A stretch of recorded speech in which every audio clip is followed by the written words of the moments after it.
o dando la conferencia. Sí. ¿Verdad? Dice, continuando con la lectura, sin embargo no debe considerarse como algo secundario la interferencia de mentes viciosas del mundo espiritual, adversarias algunas de ellas de los candidatos a la renovación, a quienes intoxican, perturban o producen hipnosis de largo alcance que les impide aprender, mejorar y progresar. Esos compañeros se muestran locuaces y bien dispuestos en cuanto están en movimiento, después sin embargo se aquietan. En lugar de la interacción mental durante la concentración, asimilan el sopor que los invade y duermen, avasallados por una fuerza que les parece superlativa. Algunas personas aseguran que se encuentran atentas y se fastidian mucho cuando son amonestadas, informando que estaban oyendo todo. Otras se justifican diciendo que se trata de un fenómeno de desprendimiento mediúnico para trabajar en desdoblamiento parcial. Otras aún alegan que en espíritu aprenden mejor, adquiriendo un caudal que acude a la conciencia en el momento propicio. Son alegatos disculpistas sin fundamento, carentes de lógica. Es impostergable el esfuerzo para combatir la epidemia de somnolencia en las actividades y estudios de la doctrina consoladora. Proporcionarse un relax antes de dirigirse a la sociedad espírita es condición valiosa para predisponerse convenientemente. Evitar la alimentación exagerada o de difícil asimilación a fin de no ser molestado por el fenómeno orgánico de la digestión. Motivarse interiormente para lo que se va a leer o escuchar, participando en forma dinámica en lugar de dejarse arrastrar reflexionando, discutiendo mentalmente el asunto expuesto. Sentarse bien, aunque no con exagerada comodidad que favorece por la mala postura el rápido adormecimiento. Orar antes de las señales de la indisposición, renovando así el panorama psíquico. Beber agua fresca o salpicar el rostro con agua fría cuando el hecho transcurre en el hogar y de comenzar la tarea. Por encima de todas las reglas expuestas, insistir, porfiar, trabajar sobre uno mismo hasta crear condiciones saludables, hábito nuevo para las ideas revitalizadoras y benditas de las que no se puede prescindir en el compromiso de la evolución espiritual. Cuando aparece el sueño a la hora en que se impone la vigilia, éste se transforma en enemigo cruel. Ninguna oportunidad debe darse al sueño en los recintos de estudio y aprendizaje, en lugares de meditación y oración, santuario del intercambio mediúnico y de iluminación interior. O el candidato vence al sueño o el sueño de esta o aquella procedencia, especialmente el producido por los espíritus inferiores, inutiliza y vence al aprendiz de las lecciones superiores, impidiéndole temporalmente el avance y complaciéndose en mantenerlo en la retaguardia. Bueno, entonces esta parte ya finaliza el sueño enemigo. Entonces nos está indicando lo que hemos estado platicando con respecto a ir analizando realmente las energías que están allí dentro del ambiente, las procedencias, también tomar en consideración si realmente es esto como algunos dicen, porque yo sí he escuchado también, no es que yo en espíritu estoy recibiendo mejor las instrucciones y estoy bastante bien.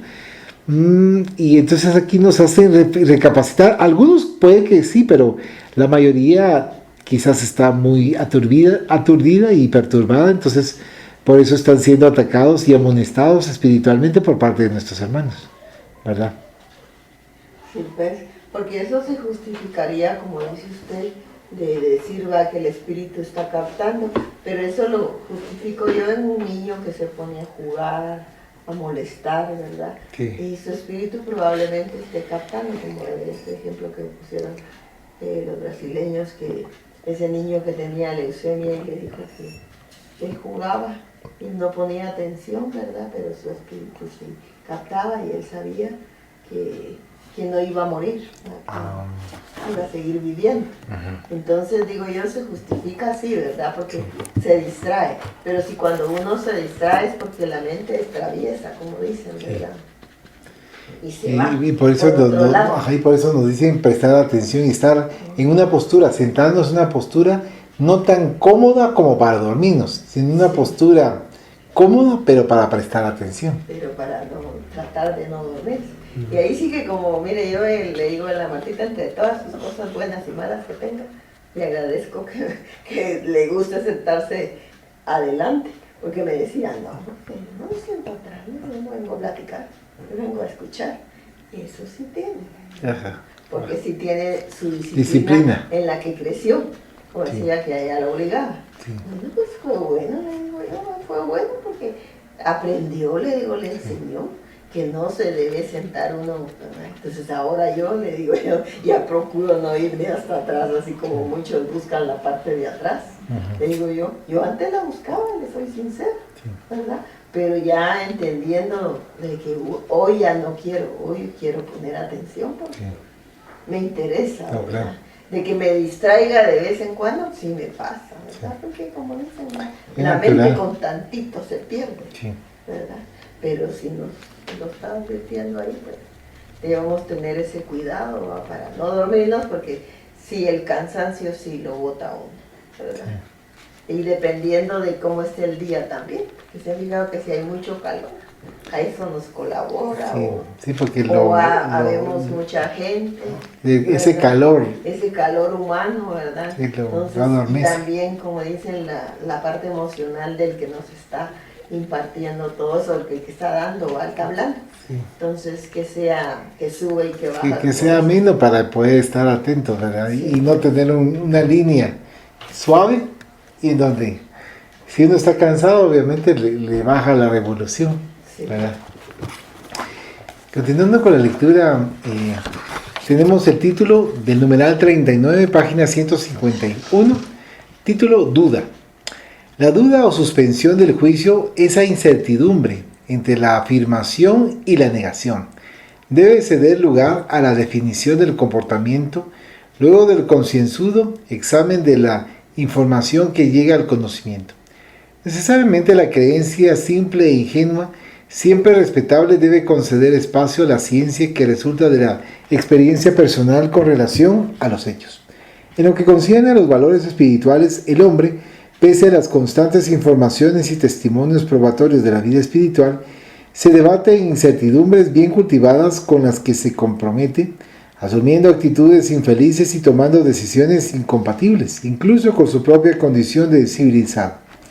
De ninguna base, dispone el pensamiento para la negación de la vida espírita, pese a los esfuerzos de los filósofos nihilistas, campeones del materialismo en su expresión multifacética.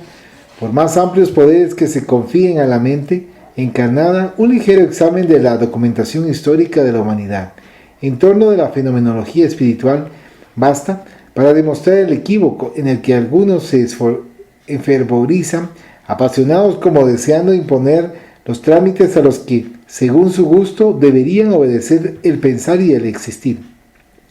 Cuando se realizan experiencias valiosas con animales irracionales que intenten demostrar la no necesidad del espíritu en las realidades existenciales del ser, olvidan los investigadores que allí se enfrentan en su fase embrionaria con el principio anímico en perfecto proceso evolutivo. Muchos animales pueden, sin duda, operar matemáticamente o transmitir información a la hora de la muerte gracias a procesos telepáticos muy sutiles. Lo hacen, sin embargo, dentro de una mecánica estática que no les permite discernir en torno del valor de un guarismo o del contenido de una sílaba. El hombre, espíritu revestido de materia, trae en el inconsciente, debido a su propia anterioridad, la reminiscencia relacionada con la preexistencia a la cuna y con la supervivencia al túmulo, que lo induce a una ética del comportamiento moral acorde con el futuro que sabe le está reservado y que enfrentará. La cesación de la vida en la muerte obviamente significaría la no legitimidad de la existencia del cuerpo. El aniquilamiento del espíritu al lado del cuerpo en transformación cadavérica representaría un engaño porque equivaldría a una negación de la inteligencia y de la razón, atributos del espíritu que se manifiestan como otros a través de la organización cerebral. Grabada en cada mente se halla la ponderable existencia espiritual. La fuga ante los deberes mayores coercitivos, imperiosos, indispensables para la disciplina de la evolución, la liviandad que arrastra en dirección de las sensaciones más fuertes y voluptuosas, el olvido voluntario de la reflexión, de la búsqueda interior, la acomodación a los condicionamientos envolventes de la armadura somática, en el estancamiento de los deseos y aspiraciones responden, entre otras causas, por la duda en lo que se complacen los que acumulan exigencias y cuestiones que quisieran enfrentar y solucionar antes de decidirse a aceptar la continuidad de la vida después de la muerte. Esto es parte de las dudas. Vamos a hacer aquí una pausa. Pepe, ¿algún comentario de la duda? Aquí, digamos, podemos tomar en cuenta, por ejemplo, que la duda, dependiendo de las circunstancias, puede llevarnos a buenas conclusiones. Por ejemplo, si en el caso de la duda es porque estamos analizando qué es lo que nos parece, qué es lo que podemos ir tomando según el sentido común, o sea, según el razonamiento y la lógica, ahí vamos bien, porque estamos analizando, no estamos solo creyendo todo de manera ciega. En cambio, aparte está el caso cuando duda alguien, por ejemplo, que va a negar el espiritismo, o la mediunidad, o la relación entre el mundo visible y el invisible, que puede agarrar el artículo de ciencia, de religión, de filosofía que quiera, pero lo va a distorsionar para demostrar que lo que estamos viendo nosotros no tiene nada de cierto. Entonces ahí estamos también en una situación de error, porque es digamos que es una duda, pero una duda que se está encargando de no, nada de esto es cierto. Estamos en ese problema. Y otra situación que me venía a la mente también es el caso de la duda sana, ¿verdad? Por ejemplo, nos van diciendo ciertas situaciones de conocimiento o ciertas enseñanzas y vamos analizando ahí cómo es que se da en nuestra vida o qué es lo que miramos nosotros que nos parece que tiene sentido. En cambio, no creer nada es un error, porque ahí no se está usando el análisis. O sea, ni creer nada así, digamos, sistemáticamente, y tampoco creerlo todo de manera sistemática, sino que ir analizando cada situación. Muchas gracias. Blanquita. Sí, como decía, la duda es buena porque oía, eso me hizo recordar allá en la escuela filosófica que decía, si tienen dudas, no tengan pena. Dudar es de gente inteligente, ¿verdad? Entonces, eso lo animaba a uno. O me gusta también cuando la gente tiene alguna duda y no se cohíbe en preguntar hasta cosas que ni vale la pena, ¿verdad? Pero hay veces sí lo ayudan a uno, en el sentido de que preguntan y preguntan, tienen curiosidad de una cosa y de otra. Por ejemplo, la Marita me preguntó, ¿no? Y a veces pregunta cosas razonables, a veces cosas que no. Pero sí lo ayuda a uno, digo yo, porque viene a oír, a escuchar uno cosas, pues, de que las respuestas que le dan, ¿no? Entonces, y es eso el dicho de preguntando se llega viejo. Se llega, sí. Bueno. Así es, ¿verdad? No me acuerdo. Pero yo... que decía preguntando se llega a Roma. Pero también se llega viejo. Es el mismo dicho, ¿verdad? Porque realmente, porque uno va preguntando para poder conocer, y no es para interrumpir, sino que realmente para saber, aun cuando tenga esa pregunta que pueda ser lógica para uno, pero para la otra persona no tiene sentido.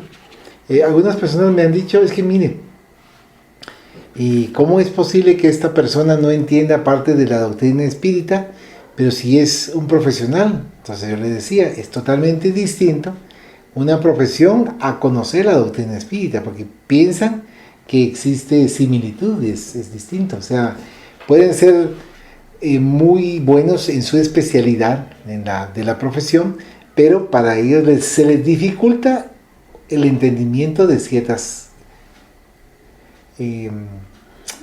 adoctrinaciones. Madurez de sentido moral. Muchas gracias. Probablemente esa parte, ¿verdad? Creo que hay unos que incluso apenas saben leer y escribir y le pueden a uno resolver dudas que uno no entiende. Sí. Y, ¿Sí? por ejemplo, sin ir muy lejos, Darío González llegó tercero o cuarto primaria. Tercero primaria. Tercero primaria. Puchi. Y dio clases a jóvenes de la universidad. Entonces él, en Estados Unidos, él decía, es que a mí me preguntaron y en base a mi experiencia yo les empecé a explicar. Y entonces hay ciertos acontecimientos, decía, pero usted ¿por qué no lo analiza? Si tiene lógica, lógica de su vida. O sea, porque él aprendió, fue autodidacta incluso, ¿verdad? Y llegar al punto en donde, según él comenta, tuvo la oportunidad de que un médico le enseñara a atender los partos. Entonces, como era tan bueno, entonces ya se dedicaba a él a atender, y ya cuando había cierta dificultad le decía al médico. Entonces el médico ya lo ayudaba, pero según él comentaba, atendió a más de 500 partos. Y entre ellos, no sé si una o dos hijas, Pepe, no te acuerdas, No recuerdo. pero sí, alguno de sus hijos atendió. Entonces, la experiencia, ¿verdad? Y el querer hacerlo de una forma con cuidado, con respeto, con cariño, todo lo que uno va analizando.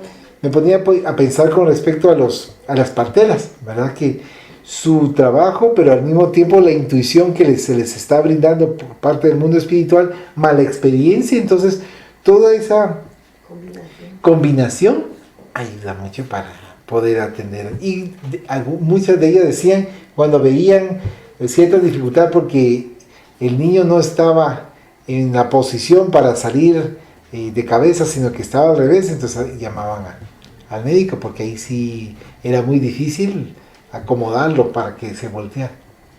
Sí, fíjese que como dicen, ¿verdad? Que como vale más la experiencia y no los títulos. Porque fíjese que hay quienes contradicen, ¿verdad? Que es cierto que es importante que la persona haya Conozca, estudiado, sí. ¿verdad?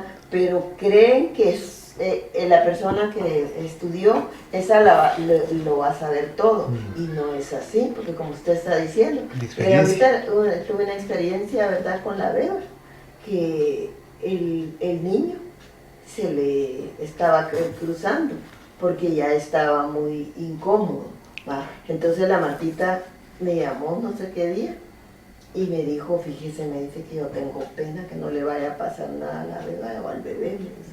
Yo me recuerdo que su mamá era comadrona, me dijo. Entonces no sé, y su hermana se quedó trabajando, me dice, ¿será que ella pueda ver a la bebé? ¿Verdad? Sí, le dije yo, sí, porque como dice usted, más vale lo que se ha aprendido de esa manera. Fíjese que ella, digamos, comadronas hay muchas, porque yo le dije a la Matita, aquí hay una, aquí nomás, y hay otra atrás, le dije yo. Pero realmente, así como mi mamá, mi abuelita no sabía ni leer ni escribir, y ella fue la primera comadrona de nosotros en la familia. Y de ahí mi mamá, la experiencia que tenía mi mamá, imagínense la edad que yo tengo, ¿verdad? Yo tenía como 60 años cuando mi mamá murió. Entonces ese tiempo es más, porque antes de que yo naciera ella ya atendía partos. Entonces tenía una experiencia de más de 60 años, ¿verdad? Entonces la experiencia es la que cuenta, porque mi mamá colocaba al niño en la posición. No me diga. Entonces si el niño estaba atravesado, entonces eso empezó a hacer Silvia ahorita con el bebé, ¿va? Lo sacó, le digo, porque las comadronas ahorita que se están recibiendo en el centro de salud, Silvia fue a recibir ese curso, bueno. Pero lo que sabe mejor es hacer lo que vio digamos, con mi mamá y parte con mi abuelita también, ¿va? Porque es una generación que viene. Entonces digo, ella no solo sabe medir y sabe cosas, pues inyectar, qué sé yo, y tanta cosa que le enseñaron allá, sino que sabe cuando el niño ya va a nacer. Mi mamá le decía a la gente cuando llegaba, dice, doña Julieta, que tengo tal síntoma y quisiera que me diera. Entonces la gente llegaba momentos antes de empezar a sentir, ya empezaban a sentir los dolores, las molestias, ¿verdad? Usted se compone mañana o pasado o dentro de 3 días, y le atinaba a acabar. Entonces mi mamá sabía cuando la placenta venía antes. Una señora que vivía enfrente llegó y tenía la placenta por delante. Y eso es peligroso, ¿verdad? Entonces porque las niñas no le dio oficio, porque tragan la placenta. Entonces tiene Se que ahoga. venir el niño primero y atrás la placenta, Sí, que es ves. donde ya se está arrancando. Sí, ves, ya Los entendí. mismos dolores son los que avisan, ¿verdad? Que Sí. el niño ya se desprendió. Entonces con la beba pasó y ya se pudieron dar cuenta, ¿no?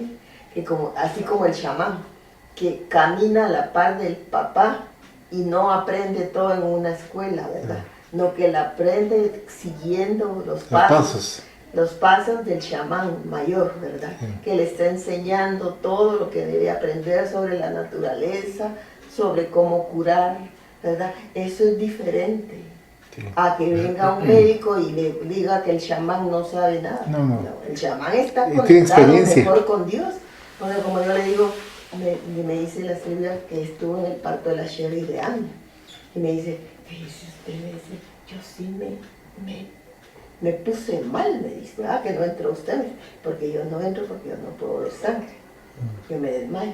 Entonces le digo, ella entró y fíjese, me dice que mire, los médicos de la Sherry se vio bien grave esto, porque en lugar de bajar Anya, a veces que ya le habían hecho la cesárea, ya la habían partido, me dice, la Anya se metía para adentro y no la lograban sacar. Me dice, como más de media hora. Ay, yo dije, la Sherry se va a desangrar. Y entonces, ¿y sabe qué tenían ellos? Música ranchera. Entonces, como si en ese momento ellos como médicos tienen que estar en conexión con lo alto, ¿verdad? Y no estar así. Bendito sea Dios, todo salió bien. Pero Peligroso. es así como le pasó a la beba, que el estómago así alto. No sé si vio usted a la beba. Sí, pero no me di cuenta de esa cuestión. Entonces la Martita le dijeron que el niño lo que estaba sentado, pero le dijo la Silvia, no está sentado, le dijo. Cuando el niño se sienta, le dijo, se sienta, y lo saca uno y se vuelve a acomodar. Entonces así le pasó, porque llegó un día y le dijo, no, él está atravesado, está atravesado, pero era porque la beba tiene una suboperacióncita que se hizo. Entonces le quitaron su parte de la piel y entonces el bebé ya no tenía dónde estirar, me dijo. Dice que ya tiene muy duro el estómago. El bebé ya no tiene dónde. Entonces le dijo a ella, cuando llegó ya la segunda vez, le dijo, como a los 2 días, mire, le dijo, usted no se quiere hacer la cesárea, pero usted tiene que hacerse la cesárea y ya, le dijo. Entonces la orientó. Por eso fue que le adelantaron el parto. Bueno, porque ella estaba hasta para finales de abril y nació el 8, creo que nació. Entonces, bendito sea Dios, yo me alegré mucho. Sí, pues por la experiencia de Silvia, ¿verdad? Adelantaron, porque mire, ella desde antes de que naciera Edgar asiste también. Y Edgar tiene 42 años, tiene su tiempo de experiencia, como 50 años. Más o menos. 45, 40 y tantos años de experiencia, porque cuando nació Edgar ella ya atendía partos, ¿verdad? Entonces, bendito sea Dios, sí aprendió solo con ver. Y sale pues a lo que estamos hablando ahorita, de experiencia. ¿verdad? Por eso es que les compartí esto. Sí, muchas gracias, Blanquita. Dice,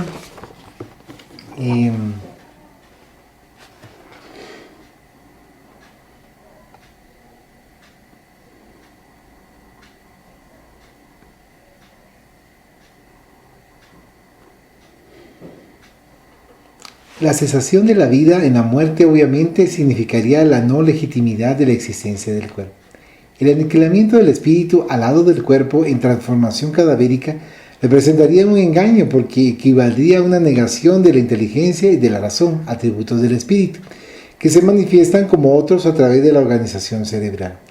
Grabada en cada mente se halla la ponderable existencia espiritual, la fuga ante los deberes mayores, coercitivos, imperiosos indispensables para la disciplina de la evolución, la liviandad que arrastra en dirección de las sensaciones más fuertes y voluptuosas, el olvido voluntario de la reflexión, de la búsqueda interior, la acomodación a los condicionamientos envolventes de la armadura somática, en el estancamiento de los deseos y aspiraciones responden, entre otras causas, por la duda en lo que se complacen los que acumulan exigencias y cuestiones que quisieran enfrentar y solucionar antes de dedicarse a aceptar la continuidad de la vida después de la muerte.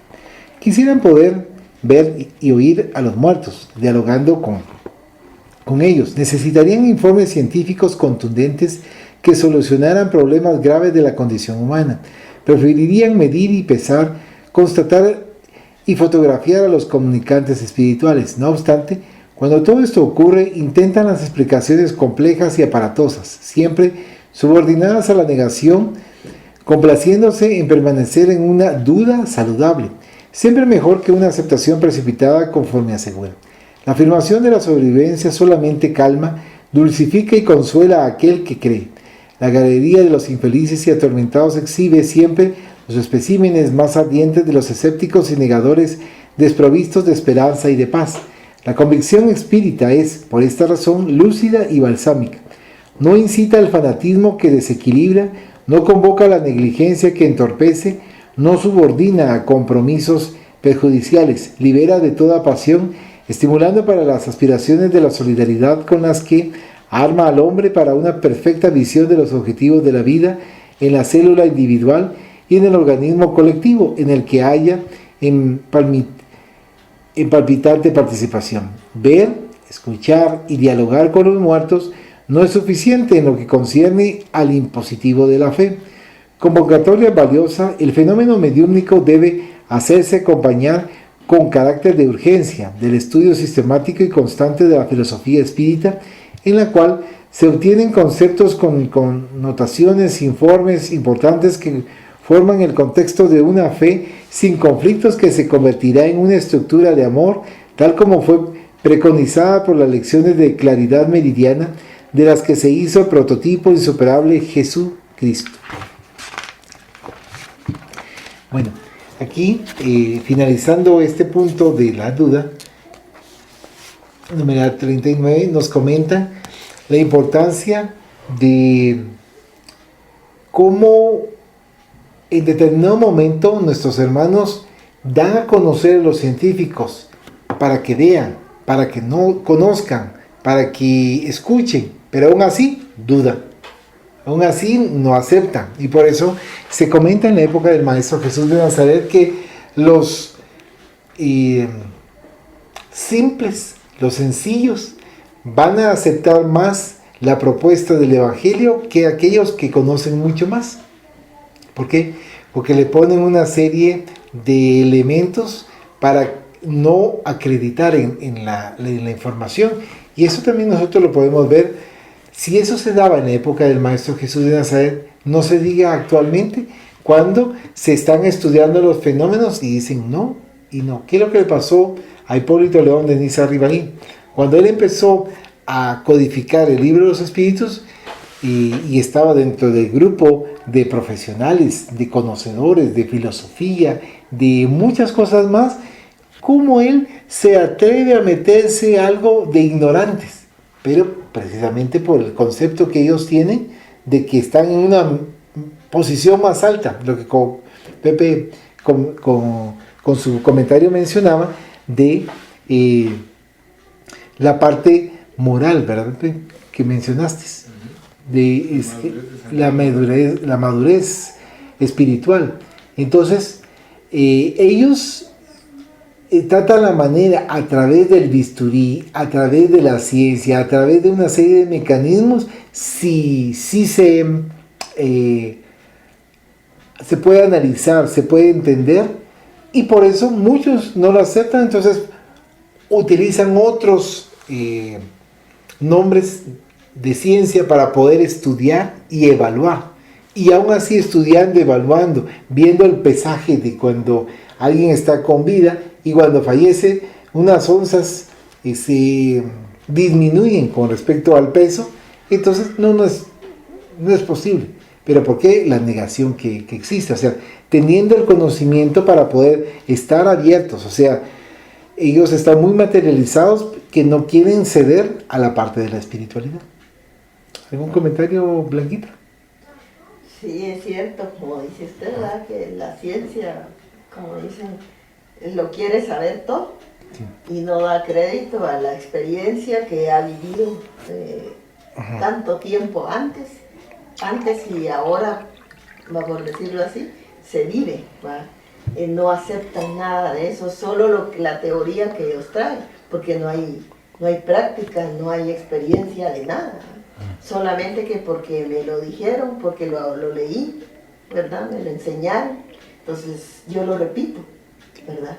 Y no es como vivir, ¿verdad? Que nos digan, sucedió tal y tal cosa, como decía ahí en la lectura, ¿verdad? Hablar con los muertos, quieren saber detalle por detalle, nada, no es aquello del que lo siente, el que lo vive, ¿verdad? Sino que es la materialidad de que ellos quieren, ¿verdad?, imponer todo lo que ellos han aprendido, transmitírselo a otra persona, y le ponen esa seguridad y nada que ver, porque la fe de uno, pues, aunque no lo ha, le digo a cualquiera, yo no he visto, no miro, ni oigo nada, le digo, pero yo creo. Ajá. Y tiene la convicción, está segura. Pues, Y o sea, no se necesita saber, ver, escuchar, sino que nuestro yo interior nos indica es eso. Lo que es posible y lo que no es posible. Sí. Si yo veo en la televisión algo acerca de la casi muerte, yo lo creo. Y lo que es ficción, se viene a dar cuenta uno ya, va, porque es mejor que le digan cuando uno ve algo, esto es ficción, esto es verdadero, sucedió. Sí. Entonces le digo yo, y uno sabe qué es posible y qué no es posible. Sí.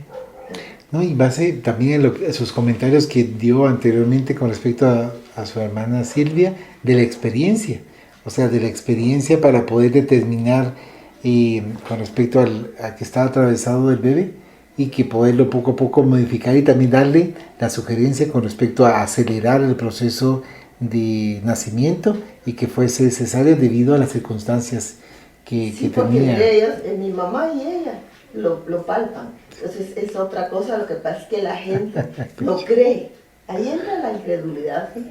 Sí. Porque hay gente que no se deja tocar, sí, porque piensa que algo le va a suceder, sí, y no, el bebé lo permite, la naturaleza es tan linda, sí, que lo permite, ¿verdad? Que si el bebé está en esa posición se le puede dar vuelta, pero como él ya se acomodó también, ¿verdad? Y él ya no hay espacio. Ahí en esa situación pues ya no había espacio. Él se volvía a colocar otra vez. Entonces cuando llegó, entonces le dijo, no hay más. Sí.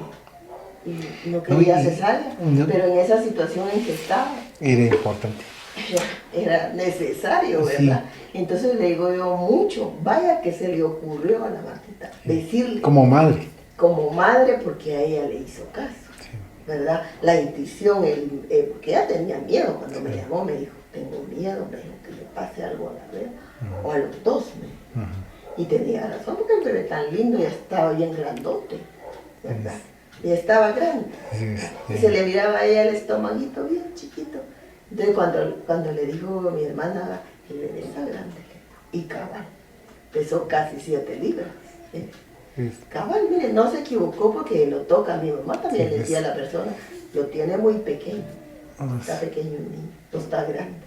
Mire, es que está acostumbrada. Mi mamá estaba acostumbrada que si en la puerta estaba el bebé, le decía, usted se compone mañana o pasa. Y cabal, mira. La experiencia que usted manifiesta, ¿verdad? Es importante, sería muy necesario, fíjese, tener un médico y una comadre. Ambos. Porque ahora ya no le dan chance a que el bebé nazca en su tiempo, sino que para todo quieren hacer cesárea. Tiene razón la gente de que le tiene miedo. Porque hay un parto, dice que la hija de mi primo, le hicieron el presupuesto del parto, en aquel entonces le estoy hablando de que la niña nació casi junto con Ana, y le hicieron el presupuesto de que le costaba 10,000 si esperaban a que naciera en su tiempo normal, digamos que empezara sus dolores y le aguantaban hasta que el bebé fuera a nacer, que como fue siempre, ¿va? Y si le hacían cesárea le cobraban 6,000 y 10,000 el parto normal. Porque ahora nadie espera. Todos tienen compromiso, ¿verdad? Tienen compromiso de que ya tienen otro compromiso y tienen un tiempo para esta cada persona. Uno. Sí, porque saben cuánto dilata una cesárea y se van, solo dejan ahí ya que... De preparación y recuperación. Y todo eso y se pasan a hacer otra cosa. Entonces es un negocio. Sí. ¿Quieres comentar, Pepe? Una falta de vocación, porque ya como decía como decía Blanquita, están dejando de lado lo importante. Sí. Y también lo que estaba mencionando Valdo y Blanquita es está bastante relacionado con la lógica y la razón. O sea, porque ahí es donde se va encontrando que tiene sentido. Y también lo que se mencionaba de la ciencia, son pocos los científicos que efectivamente tienen una espiritualidad bastante desarrollada, pero los hacen a un lado, porque no les interesa, digamos, que las cosas se den a luz, como mencionaba Valo. Hay algunos, por ejemplo, que ven cuando son unos gramos o unas onzas nada más de diferencia. Gramos, Lo quieren decir, entonces no los dejan. No. O sea, no les Lo censura. No les permiten. Muchas veces. Y mire, como dijo Pepe, ahí entra la espiritualidad, porque mi abuelita era muy espiritual. Sí. Mi mamá era, pero no tanto como mi la abuelita. abuelita? Ahorita no sabía ni leer ni escribir, pero mire, venía de un parto, salía otro, y se pasaba hasta más de un día con una persona, y ahí de ajuste todavía ni le pagaban, le lavaban Vocación. la ropa, que era una ropa tremenda. Y mire, tanta cosa, mire, mi abuelita sí tenía una vocación bien linda, bien. Y como yo le estaba contando a la Marquita de la Vega, le digo, fíjese que yo descubrí hasta allá de grande por qué no me gustaba ver un parto en la televisión. Se recuerda que cómo salían los partos en un programa de esos de las emergencias, ¿verdad? Y salían los partos, pero cuando empezaba un parto yo lo quitaba. Dice, no aguanto ver un parto, pero me puse a pensar después, ¿por qué no puedo ver un parto? Si toda la gente lo ve como cosa linda, ¿qué me pasa? Yo fui analizando, dice, era la angustia que yo de niña vivía cuando ellas entraban en grandes preocupaciones, porque si se les podía morir alguna paciente, y que las acusaban de esto, del otro, porque como dice la Silvia, lo que cobro, le cobro yo, me dice, y es un compromiso muy grande, porque si uno le toca el estómago y le llega a pasar algo al bebé, lo más posible es de que le van a echar la culpa y no le pasa nada al bebé. El bebé si muere es porque ya viene mal, ¿verdad? Sí. Pero no por una tocada, porque la naturaleza es tan linda que acepta hasta movimientos. Entonces le digo, pero es un compromiso bien grande, porque mire, yo reconocí que por qué yo no quiero ver parto. No aguantaba, porque yo vivía, yo las oía a las dos, hablar y orientar, guiarles. Y ya estaba grandecita, no grande, no adulto, pues, era una niña, pero lo percibía todo, muy sensible. Sí, bastante. ¿Verdad? Entonces entraba en preocupación igual que ella. Dice que mi mamá hasta que ya en determinada edad dijo, ya no recibo niños, porque mi mamá se ponía mala, se iba al baño, nomás llegaban, y era una cosa que es lo mismo que tengo yo, es colon irritable, colon emocional, ese descontrolado. Entonces llegó a la conclusión de que ya no, estaba en una edad como ya de 70 años, 60, 70 años ya, entonces trabajó mucho. Muchas gracias, Blanquita, por compartirnos. Vamos a continuar en la última, el último tema, que es la tarea de Allan Kardec, numeral 40, página 154. Gigantesca por su complejidad y difícil en razón de los abundantes problemas fue la tarea de Allan Kardec en plena mitad del siglo XIX, exactamente en el momento en que las mentes más esclarecidas se liberaban de la imposición dogmática, dando inicio a la era de la investigación racional con las armas del trabajo científico, cuando los postulados religiosos padecían la pública desmoralización cultural de sus cantinelas metafísicas. Él se permitió penetrar en los laberintos de las dudas a fin de aplicar los recursos de la época en la constatación de la experiencia inmortalista. Provisto de una inteligencia singular y de una profunda agudeza racional, caracterizado por un sentido de observación poco común, actuó con total independencia emocional en el examen de los fenómenos mediúmnicos, retirando de ellos la vasta documentación filosófica que integra el espiritismo. Actuando sin prisa y en forma meticulosa, no se dejó influenciar por personas, ideas preconcebidas o hechos aislados. En todos los momentos permaneció en una estoica vigilancia a fin de volverse inmune a las agresiones de adversarios y a los elogios de amigos. Trabajando sistemáticamente y ordenadamente, poco a poco, del fenómeno mediúmnico puro y simple fue surgiendo la doctrina espírita, formulando cuestiones importantes, genéricas y específicas sobre las diversas e incontables inquietudes en que se aturdía el espíritu humano, recibiendo significativas y sabias respuestas que transcurridos más de 120 años permanecieron actuales, no pudiendo agregarse ni retirarse nada de ellas. Seguramente los benditos mensajeros del mundo espiritual siempre proporcionaron esclarecimientos poco comunes en razón de la estructura y profundidad de los conceptos emitidos. Sin embargo, no menos notables son los asuntos propuestos que fomentaron e inspiraron los diálogos que continúan siendo insuperables.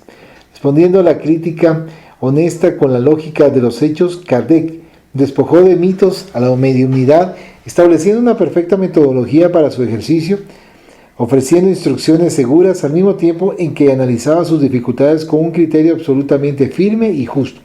Supo diferenciar con exactitud la posición del médium de la de los espíritus, marcó también la diferencia entre opiniones aisladas y la universalidad de la enseñanza espírita, sin atribuirse a sí mismo la menor situación de relevancia o de jefatura, y sí pautando la propia conducta en un plano de nobleza infrecuente, especialmente considerando la época en que la presunción, la vanidad y el orgullo desmedido más se exaltaban. Cordial y accesible, no se hace vulgar ni común o pretexto de una popularidad que finalmente nunca le interesó. Sabiendo exactamente cuál era la misión que le correspondía desempeñar, se abocó al ministerio con recta austeridad, empeñando todos los esfuerzos hasta la extinción de las fuerzas para lograr su desempeño. Supo rechazar con elevación de propósitos la mordacidad de los frívolos y la persecución gratuita de la ignorancia sin dejarse presionar por la mezquindad de los combates y la confusión de los precipitados. Se mantuvo sobrio en las opiniones y reflexivo en el examen de los ruidosos acontecimientos del terreno de las afirmaciones sin base. Todo lo consideró, comparó y evaluó hasta que brillara en el diamante de la verdad el enfoque puro, en forma de elección liberadora de conciencias. Sin jactancia, no tenía temor de corregir lo que fuese necesario, y aunque no se hacía portador de la última palabra, denunciaba el error allí donde éste se encontrase, manteniéndose digno sin descender jamás a la disputa injustificable o al palabrerío insensato. No era fácil el emprendimiento. En un campo erizado de supersticiones, creencias vulgares y leyendas, como lo es el referido a los espíritus desencarnados, por algunos considerados dioses, ángeles o demonios, por otros temidos o envueltos en las confusas prácticas de la magia y del absurdo, y aún desacreditados por cierta estirpe de pensadores presuntuosos que se consideraban en tal posición cultural que les parecía humillante cualquier contacto con ellos. Allan Kardec demostró a través de un proceso claro y científico que se trataba simplemente de las almas de los hombres que habían vivido en la tierra, que proseguían cada uno conforme sus adquisiciones morales e intelectuales. Desenmarcó a la muerte, encerrada en enigmas y rodeada por el concepto de lo sobrenatural, perdida en la fantasía y en el absurdo, demostrando que morir es solamente cambiar la forma de vivir sin transformación intrínseca por parte de aquel que se traslada de uno hacia otro plano vibratorio. Probó hasta el hartazgo la paranormalidad de los fenómenos retirados de las fantasías y del miedo, todo cuanto se relaciona con la vida espiritual, comprobando que lo no habitual es normal, jamás sobrenatural o fantástico. Corrigió el concepto relativo al culto a los muertos, que vivía rodeado de excentricidades y liturgias absolutamente vanas, fundamentando las instrucciones liberadoras en la información correcta de los propios muertos, siempre vivos más allá de la cortina carnal. Anticipó, a través del examen de los hechos y de los informes, incontables trabajos de la ciencia que viene confirmándolos en el transcurso de las décadas, lo que ofreció a la doctrina espírita una estructura firme, científica, en el contexto de sus afirmaciones. Cuando la fenomenología medianímica repleta y exuberante atrajo la atención de otros sabios en diversas especialidades científicas, después de prolongados y respetables trabajos presentados sus conclusiones sin agregar nada a los resultados publicados por el genio de Lyon, cuya probidad intelectual y científica lo elevó a la condición de verdadero creador de la técnica metapsíquica de investigación inicialmente y para psicología después. Debido a esas y a otras consideraciones, el espiritismo vino y quedó dirimiendo dudas y convirtiéndose en guía seguro del abismo de la vida moderna, en favor de una existencia sana y útil entre los hombres, libre y dichosa en el más allá de la tumba. Aún permanece incomprendido y combatido el insigne codificador. Esto, sin embargo, en nada lo disminuye o desmerece, por el contrario, más lo agiganta. En el momento en que varían las técnicas de las ciencias del alma en el estudio de la personalidad humana y de los problemas que le son concernientes, el espiritismo, conforme en la codificación kardeciana, es la respuesta clara e inconfundible para las aflicciones en las que el hombre se debate, dando cumplimiento a la promesa de Jesús relacionada con el Consolador, en el sentido de que éste, al venir a la tierra, no solo recordaría sus lecciones, sino que también esclarecería, le confortaría y conduciría al ser a través de los tiempos. Así finaliza el último numeral 40 de la tarea de Allan Kardec. Acá nos indica que no fue una tarea fácil, pero la dedicación, el esfuerzo, el estudio, el análisis y por supuesto la forma de poder tomar en consideración cada uno de los puntos, pero con un análisis en donde pudiésemos tocar tanto la parte filosófica, la parte científica, con mucho criterio y que tiene peso, o sea que es comprobable. Y por supuesto también posteriormente a través de los mismos hermanos nos indica la parte de la religión, que es religarnos o reunirnos nuevamente con Dios, y todos estos elementos que nos van comentando, como en determinado momento, a la mitad del siglo XIX, cuando ya no había tanto dominio por parte de la Iglesia Católica, entonces ya hay participación, ya hay estudio, ya hay análisis, y esto aún en nuestros días nos da mucha confianza y fortaleza para podernos preparar para cuando nos toque partir, pero también nos está preparando para poder hacer lo correcto en esta existencia y también ser merecedor de un espacio cómodo, agradable, siempre y cuando hagamos el bien común y hagamos o corrijamos o tratemos de hacer menos daño hacia nuestros hermanos. Blanquita. Sí, es admirable, ¿verdad? Todo lo que hizo Kardec, ¿verdad? Porque basado en toda su preparación y cómo tuvo la sencillez, ¿verdad?, de creer en los espíritus. Sí. Y ver qué tenía lógica, su inteligencia, no cabe duda, ¿verdad? Y todo lo que había aprendido le permitió, ¿verdad?, analizar, ¿verdad?, todo lo que le hablaron sobre el espiritismo, ¿verdad? Porque cualquiera hubiera dicho, pues, eso de las mesas giratorias y todo eso, que fue lo primero con lo que le entraron, ¿verdad? Resulta algo increíble, pero de veras que tanta luz que nos trajo, ¿verdad? Es admirable su trabajo. Yo sí lo admiro, de verdad. Sí. Es grande, sí, grande.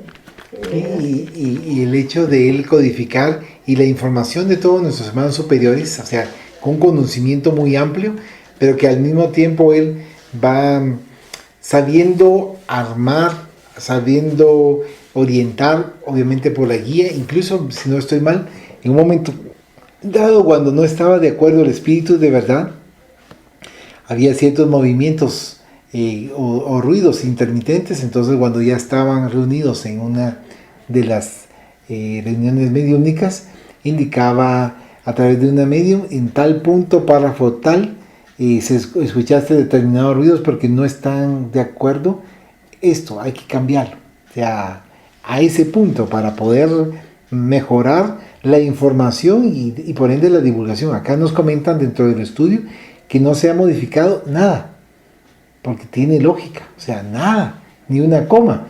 Claro, hay algunos por su ego, por su vanidad, dicen, no, es que la forma como lo codificó Allan Kardec tiene que tener modificaciones, pero yo en lo personal he visto algunos, pero por el ego, por tratar la manera de sobresalir, no, sino que es cuestión de ir analizando. Obviamente que él utiliza ciertos términos acorde a la época, ¿verdad? Pero que en su esencia nos ayuda enormemente. Es lo mismo. Es lo mismo. ¿Y por qué la hermana Joana de Ángeles le indica a Divaldo Pereira Franco que lea una, otra y otra vez el libro de los Espíritus para poder estudiar, para poder analizar? No le dice, vas a leer tal y tal parte y aquello lo omite, no. Estudias todo y vas analizando porque tiene profundidad en cuanto al conocimiento.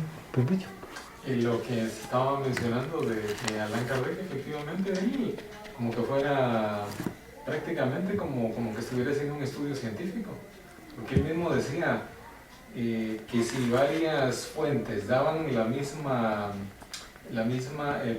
conocimiento, era porque tenía sentido. Sí. Él no se puso nada más a estar ahí, que lo dictaron, lo copio, sino que él se ponía a estar analizando con la lógica y las razones. Como ver a un científico de la época cuando está haciendo sus pruebas y viendo qué es lo que funciona en un experimento. Sí, lo bonito es que creyó en los espíritus, creyó en la mediunidad, porque imagínense, digo yo, creer en los mediums, ¿verdad? Que siempre ha existido la charlatanería, ¿verdad? Sí. Entonces digo yo, creer en los mediums cuesta, ¿verdad? Entonces yo miro en las personas que digamos que en los casos que salen en el Discovery, mire, han trabajado, la policía trabaja con mediums muy reconocidas. Sí. Y como por decirlo así, hasta el presidente tiene su confidente, su medium, ¿verdad? Sí. Entonces digo yo, esa medium Lorraine, ¿Lorraine qué? Es americana, era americana porque murió. ¿Cuántos casos no solucionó, les encontró a la policía, imagínense? Encontrar los cadáveres que no aparecían y tenían la confianza, aunque la persona no creyera, tenía que terminar creyendo. Entonces la razón, la lógica y la razón van unidas y ahí es donde se encontraba todo. Entonces, ¿cómo no voy a creer yo en eso si ya está estudiado, ya está de todas maneras, está ahí a los ojos de uno, ¿verdad? Están mostrándole qué tiene sentido y qué no. Sí. ¿Cómo no voy a creer yo en eso, verdad? Como mucha gente va con el afán de contradecir a la doctrina, más que todo, sí. ¿Verdad? Porque como hablamos con espíritus, hablamos con los muertos y la Biblia dice esto, y no debemos hablar con los muertos, y entonces todas esas cosas, ¿verdad? Le van quitando la razón a todo. Entonces la gente lo cree, pero hay que también ver qué es posible y qué no es posible. Entonces digo yo bendigo a este señor Allan Kardec, porque de veras. Nos va brindando la orientación. Sí. Muchas gracias. Como mencionaba Blanquita, que tomaban a chiste lo de las mesas y ahí es donde empieza la codificación. Ahí empieza, ¿verdad? Con las muchachas sí. eso. Sí. Sí. Muchas gracias. Ahora la siguiente fase, agradeciendo sus comentarios importantes, porque nos ayuda mucho para poder entender, analizar. Gracias por las experiencias que nos comenta con respecto a su mamá y con respecto a Silvia, porque también ahí nos hace entender realmente que la naturaleza obviamente tiene sentido y solamente los materialistas científicos ven lo que usted dice, parte económica, pero no ven la vida y quien viene para aprender, quien viene a estudiar, quien viene a esta nueva lección de vida. Dice que mi abuelita aprendió con un médico, mi abuelita fue muchacha de los doctores Aycinena, trabajó en la cocina, sí. No muchacha sino que cocinera, sí. Y ella estuvo a la par de ellos atendiendo muchos partos porque eran comadrones, por decirlo así, sí. A eso se dedicaba y ella con ellos aprendió, mire, y no sabiendo ni leer ni escribir. Todo lo que aprendió, lo aprendió de personas que probablemente eran buenas, digo yo. Sí.